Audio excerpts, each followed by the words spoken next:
En el vibrante corazón de la pequeña Habana en Miami, donde el aire olía a café cubano y a la promesa de un futuro mejor, vivía un joven llamado Mateo.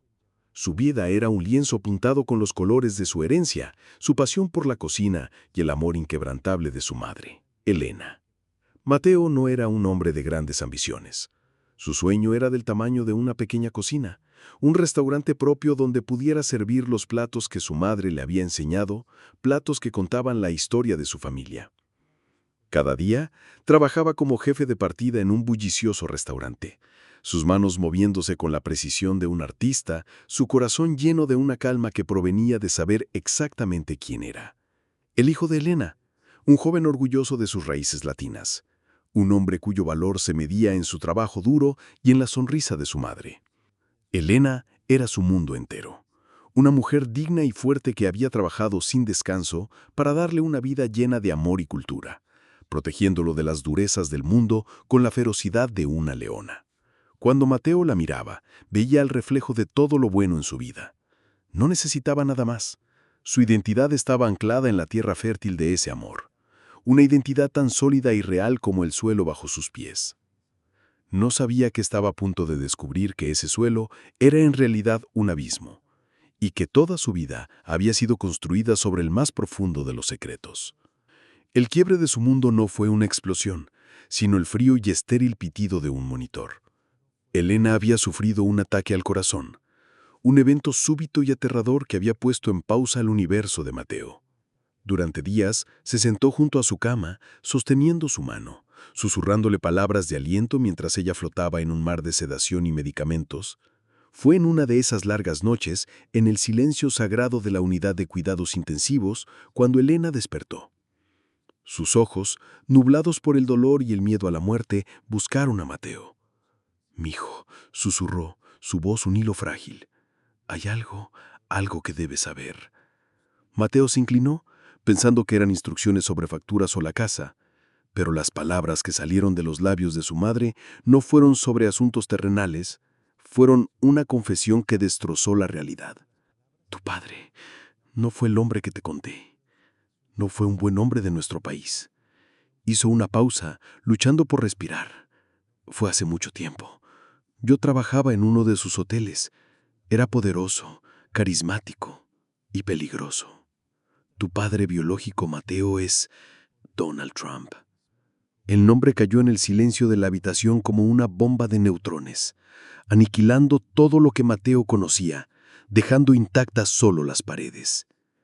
Miró a su madre, esperando que fuera la fiebre, la medicación, pero la claridad aterradora en sus ojos le dijo que era la verdad que había llevado oculta en su corazón durante más de 20 años. El descenso fue una espiral de confusión y vergüenza. El mundo de Mateo, antes lleno de colores vibrantes, se tiñó de un gris ceniciento. ¿Quién era él? Se miraba en el espejo y ya no se reconocía. Sus rasgos, que antes eran el legado de un abuelo anónimo, ahora parecían una cruel parodia. El orgullo de su herencia latina se sentía como un disfraz, una mentira. ¿Cómo podía ser el hijo de un hombre cuya retórica política a menudo había denigrado a gente como él, como su madre, como sus amigos? La ira hacia su madre era un fuego que lo consumía por dentro. Cada recuerdo de su infancia, cada historia que ella le había contado se sentía ahora manchado por la omisión.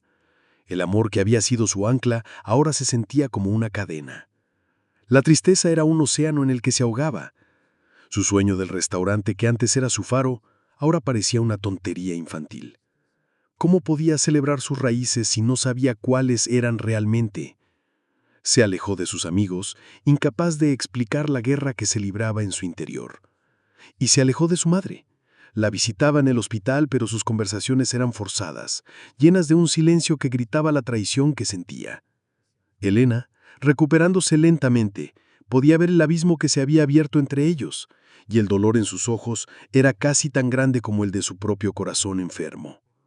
Mateo estaba solo, a la deriva en un mar de una identidad robada. La tensión se hizo insoportable cuando el secreto se filtró. Una enfermera, tal vez, o un empleado del hospital buscando su día de pago. La primera llamada fue de un bloguero local, luego los tabloides y finalmente el circo mediático en pleno. Camionetas de noticias se estacionaron en su calle, transformando su tranquilo vecindario en una atracción de feria. Los paparazzi lo seguían a todas partes, sus cámaras como los ojos de predadores. Mateo, es cierto, una palabra para tu padre. Te ofrecemos $50,000 por la historia. Su vida privada fue destripada y expuesta para el consumo público. Sus amigos y vecinos no sabían cómo tratarlo. Algunos lo miraban con lástima, otros con una curiosidad morbosa. En el trabajo, sus compañeros susurraban a sus espaldas. Ya no era Mateo, el chef. Era el supuesto hijo latino de Trump. La tensión con su madre alcanzó un punto de ebullición. Él la veía como la arquitecta de su miseria. Ella lo veía desaparecer en un pozo de amargura y resentimiento. Las paredes de la habitación del hospital parecían encogerse cada vez que él entraba, cargadas con todo lo que no se decía. Se enfrentaba a un monstruo de 1000 cabezas. La fama no deseada, la pérdida de su privacidad, la crisis de identidad y la fractura de la relación más importante de su vida. Si te estás sintiendo conectado con este torbellino de emociones, si entiendes cómo un secreto puede cambiarlo todo, te invito a formar parte de nuestra comunidad. Suscríbete a Los Finales Felices y dale un like a este video. Tu apoyo nos permite seguir compartiendo estas historias humanas que nos demuestran que sin importar las circunstancias, la búsqueda de la verdad y la paz es universal. Acompáñenos para ver si Mateo puede encontrar una salida a este laberinto. El punto más bajo llegó una tarde gris y húmeda. Un importante medio de comunicación había publicado un perfil exclusivo, un artículo lleno de verdades a medias y especulaciones crueles.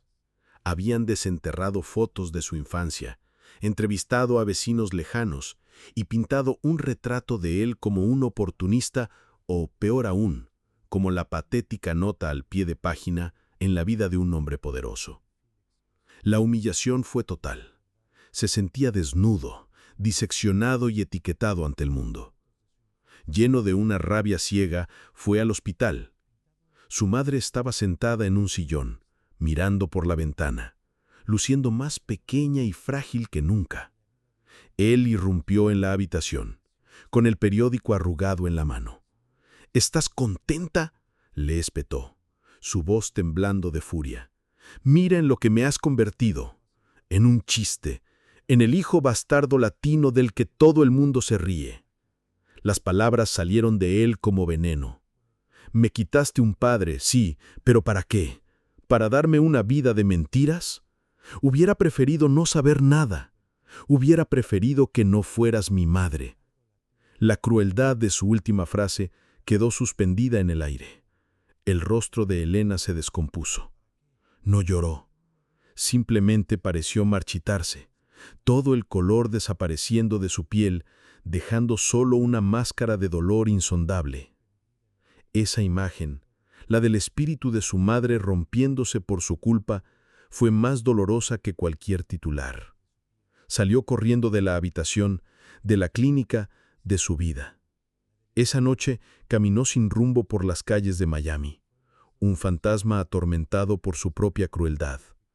Había tocado fondo. El giro hacia la esperanza no fue una revelación divina, sino un recuerdo silencioso. En su vagar, terminó frente al local vacío que soñaba con convertir en su restaurante. Apoyado contra el cristal sucio, se vio a sí mismo como un niño, en la cocina de su pequeño apartamento, de pie en un taburete para alcanzar la encimera. Recordó el olor de las manos de su madre, una mezcla de ajo y amor. Recordó su paciencia mientras le enseñaba a doblar empanadas. Recordó sus sacrificios, los dobles turnos que hacía para que él pudiera ir a la escuela de cocina. Recordó que cada lección sobre comida era en realidad una lección sobre la vida, sobre la paciencia, la dedicación y el orgullo de crear algo hermoso con tus propias manos. Todas esas lecciones, toda esa cultura, todo ese amor, nada de eso venía de Donald Trump. Todo venía de ella. Elena no le había mentido sobre quién era él. Le había dicho quién era él todos los días de su vida, no con palabras sino con acciones. Él era el producto de su amor, su sacrificio y su fuerza. La sangre en sus venas podía contar una historia, pero el amor en su corazón contaba la historia real, la que importaba. Una profunda sensación de claridad lo inundó, lavando la ira y la vergüenza. Su identidad no era una pregunta que necesitaba una respuesta de un hombre en una torre dorada. Era una respuesta que siempre había tenido, en el corazón de la mujer que le había dado todo. El clímax emocional fue silencioso, sagrado, y se produjo en la penumbra de una habitación de hospital. Volvió a la clínica a la mañana siguiente, con el corazón en un puño. Encontró a su madre dormida, con el rostro exhausto y surcado de dolor. Se arrodilló llado a su cama, tomó su mano y esperó. Cuando ella abrió los ojos y lo vio, hubo un deslambre de miedo. «Mamá», susurró Mateo, y su voz se rompió. «Perdóname». Y entonces se derrumbó. Las lágrimas que había reprimido durante semanas brotaron en un torrente de dolor, arrepentimiento y amor. Lloró por su crueldad, por el dolor que le había causado, por haber dudado del único amor verdadero que había conocido. Apoyó la cabeza en la cama, sus sollozos sacudiendo su cuerpo. Sintió la mano de Elena, débil pero firme, acariciando su cabello. «Shh, mi amor, shh», le susurró ella, sus propias lágrimas cayendo silenciosamente sobre las sábanas. «Eres mi hijo, eso es todo lo que importa». En ese momento, en esa habitación de hospital, Mateo se liberó. Se liberó del fantasma de su padre biológico, de la tiranía de la opinión pública, del peso de la ira. Se reencontró con su madre, y al hacerlo, se reencontró consigo mismo. La superación y el cierre fueron un acto de afirmación silenciosa. Mateo no concedió entrevistas, no aceptó ninguna oferta de dinero, no buscó un encuentro con Trump. En cambio, hizo una sola cosa. Unas semanas después, cuando su madre ya estaba en casa, recuperándose, colgó un cartel en la ventana de aquel local vacío. Decía: «Próximamente, Elena's, cocina con corazón». Invirtió sus ahorros y se endeudó, pero trabajó con una pasión renovada. El día de la inauguración, el pequeño local estaba lleno, no de periodistas, sino de amigos, vecinos y gente del barrio que había acudido a apoyarlo. En la cocina, moviéndose con una gracia y confianza que había creído perdidas, Mateo no era el hijo de un magnate. Era el hijo de Elena, un chef, un hombre que había encontrado su verdadero linaje en las recetas de su madre. La moraleja de la historia de Mateo es una que todos podemos llevar en el corazón. Nuestra sangre nos dice de dónde venimos, pero no tiene por qué dictar quiénes somos. La verdadera herencia no está en el ADN, sino en el amor que nos forma, en los valores que nos guían y en la cultura que nos da raíces. Somos los arquitectos de nuestra propia identidad, y la construimos cada día con nuestras acciones, nuestra pasión y, sobre todo, con nuestra capacidad de perdonar y amar.